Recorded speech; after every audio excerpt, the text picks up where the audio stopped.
آئندہ مالی سال کے لیے پنجاب کا ترقیاتی بجٹ 587 ارب روپے مختص کرنے کی تجویز ہے۔ جنوبی پنجاب کے لیے 35% تک بجٹ مختص کرنے کی سفارش کی گئی ہے، جبکہ پنجاب میں 13 میگا ترقیاتی پروجیکٹس شروع کرنے کی تجویز بھی شامل ہے۔ اسی پر بات کریں گے، نمائندہ دنیا نیوز حسن رضا ہمارے ساتھ موجود ہیں۔ جی حسن رضا۔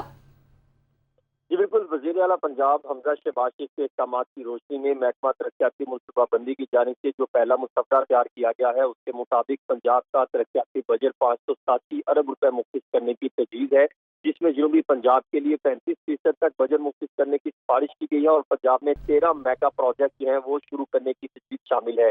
نون لیگ اور اتحادیوں کے ہر ایم پی اے کو 50 کروڑ روپے کی ترقیاتی اسکیمیں دی جائیں گی اور ایم پی اے سے ان کے ضلعوں کی ترقیاتی اسکیمیں لے کے شامل کر دی گئی ہیں۔ وزیر اعلیٰ آفس سے ملنے والی معلومات کے مطابق غیر ملکی قرضوں کے تحت جاری منصوبوں کے لیے 28 ارب روپے مختص کرنے کی تجویز شامل کی گئی ہے اور ضلعی ترقیاتی پروگرام کے جاری اور نئے منصوبوں کے لیے 114 ارب روپے مختص کرنے کی تجویز ہے۔ میگا منصوبوں کی تکمیل کے لیے مجموعی طور پر 237 ارب روپے کا فنڈ مختص کرنے کی تجویز ہے اور ترجیحی منصوبوں کے 20 ارب کا بلاک ایلوکیشن فنڈ مختص کرنے کی تجویز ہے اور جبکہ پبلک پرائیویٹ پارٹنرشپ کے تحت 15 ارب روپے کا فنڈ مختص کرنے کی تجویز ہے۔ یہ ابتدائی مسودہ تیار کر کے وزیر اعلیٰ پنجاب کو پیش کر دیا گیا ہے۔ جی حسن رضا، بہت شکریہ آپ کا۔